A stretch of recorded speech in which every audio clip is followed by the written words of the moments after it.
Hi everyone and welcome back. Miss Bertuman here, and today we're going to be exploring patterns when multiplying by 10, 100, and 1000. Let's get started. For today's lesson, you'll need your thousands place value chart.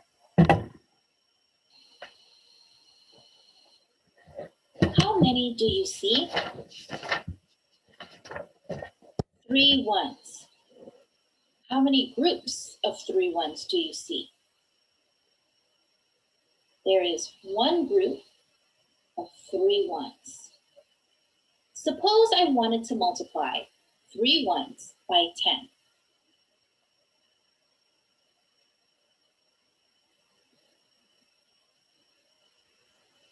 How would I do that?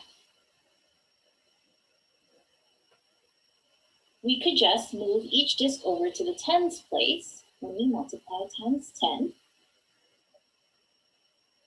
And that would equal 3 tens.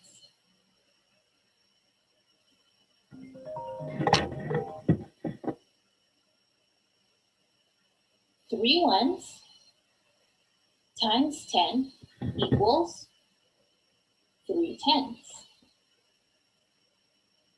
We can also say 3 times 10 equals 30.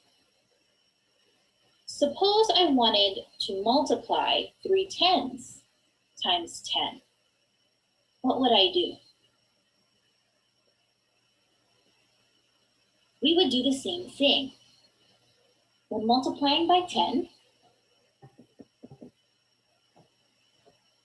just like this, we would move them over one more place into the hundreds, and then we would have 3 hundreds. So let's take a look at this. We started with 3 ones, and then we multiplied times 10. That equals 3 tens or 30. And then we multiplied times 10 again to get 300. Let's write this out as an equation.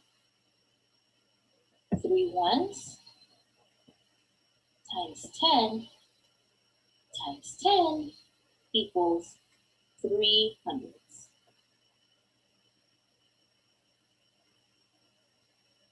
Three ones times 10 is really 3 times 100, which equals 300.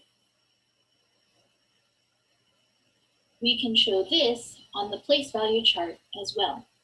Let's say I start with 3 ones, and instead of multiplying times 10 and then times 10 again, I can just show that I'm multiplying times 100,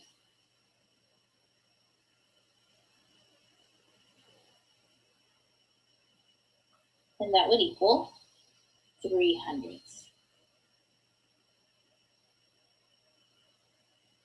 What if I wanted to multiply 3 ones times 1,000? I could show 3 times 1,000 by, again, starting at 3 ones, multiply by 10 to get 3 tens, then I can multiply times 10 again to get 3 hundredths, and then I can multiply times 10 one more time, and that would equal 3 thousandths.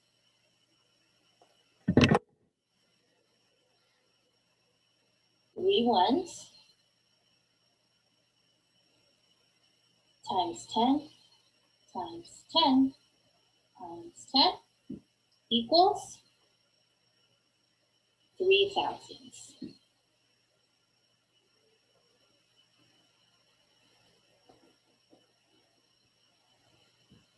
Another way that I could represent this is if I have 3 ones to start with,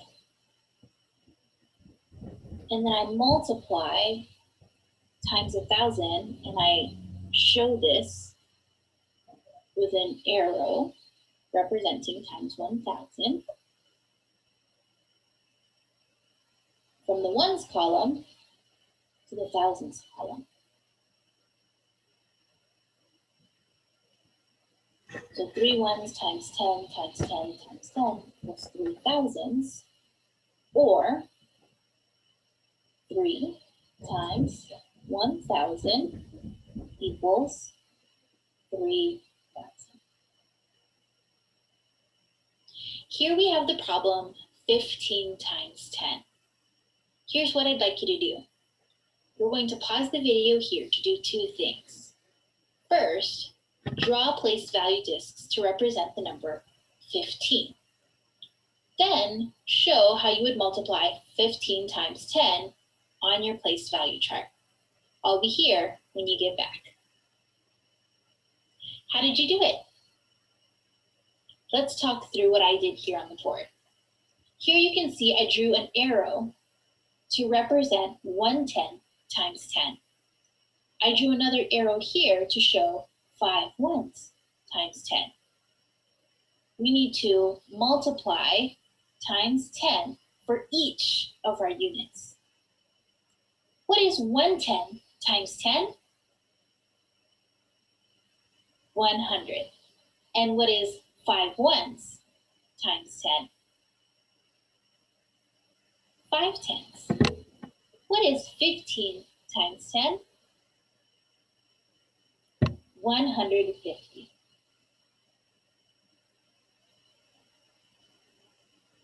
For our next problem, we have 22 times 100.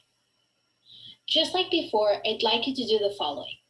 Please pause the video here, and I'd like you to represent 22 on your place value chart using place value discs. Then I'd like you to represent on your place value chart 22 times 100. I'll be here when you get back. Welcome back. How'd you do it? Here you can see I drew 2 tens and 2 ones. And then I showed times 10, and then I multiplied times 10 again. Another way I drew is like this.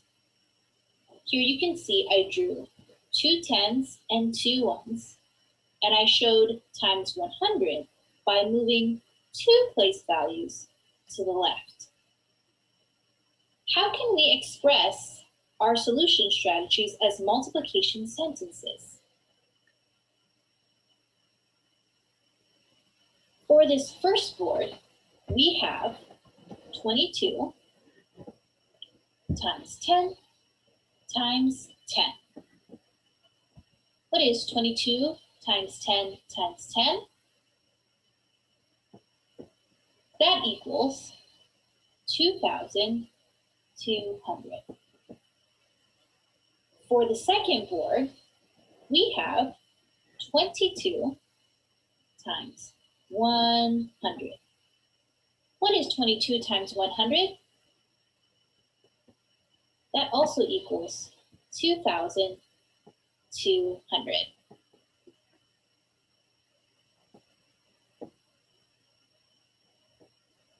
The next problem I'd like us to work together on is 4 times 20. You'll recall that the last problem that we worked through was 22 times 10. And we solved that by thinking of a different way that we could write out the problem. 22 times 10 times 10. Let's think of other ways that we can express 4 times 20. I was thinking that we can express 4 times 20 as 4 times 2 tens. I also thought about 4 times 2 times 10. I also thought of 8 times 10. Out of these 3 different ways that we can express 4 times 20, which is most helpful to you?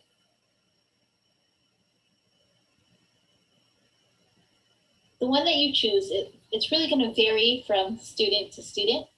I just want you to keep in mind that whenever we're multiplying by multiples of 10, we can always decompose out a factor in order to help us solve.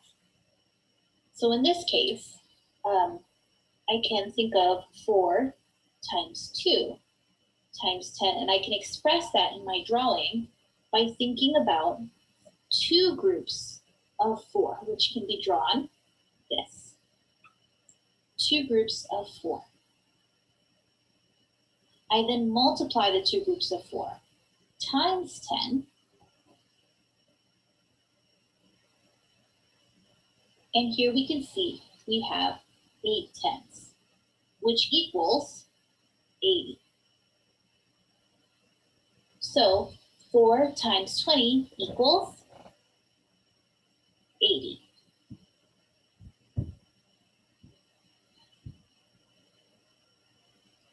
For our next problem together, I'd like us to solve 6 times 400. I'd like you to pause the video here to think about the different ways that we can express 6 times 400. Be sure to write out the different ways on your board, and then we'll compare our expressions when you get back. How did you do? Go ahead and take a moment to compare your expressions with mine. The next thing I'd like you to do is solve 6 times 400 using the expression of your choice. What is the product of 6 times 400? 2,400.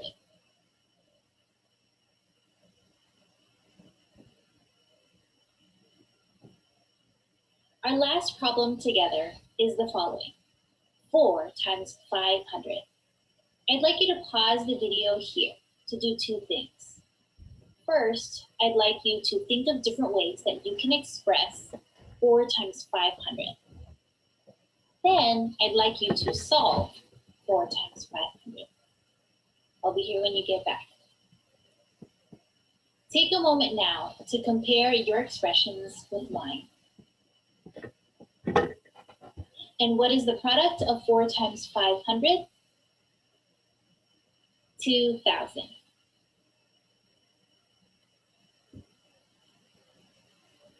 Excellent work today. For your assignment today, your must-do problems are here on the screen. Take 10 minutes to complete these problems. And of course, if you have additional time, feel free to work through any other problems on the pages. Excellent work today. Today, we explored patterns when multiplying by 10, 100, and 1,000. Be sure to check in with your teacher, and I'll see you here for another Eureka Math lesson. Goodbye for now.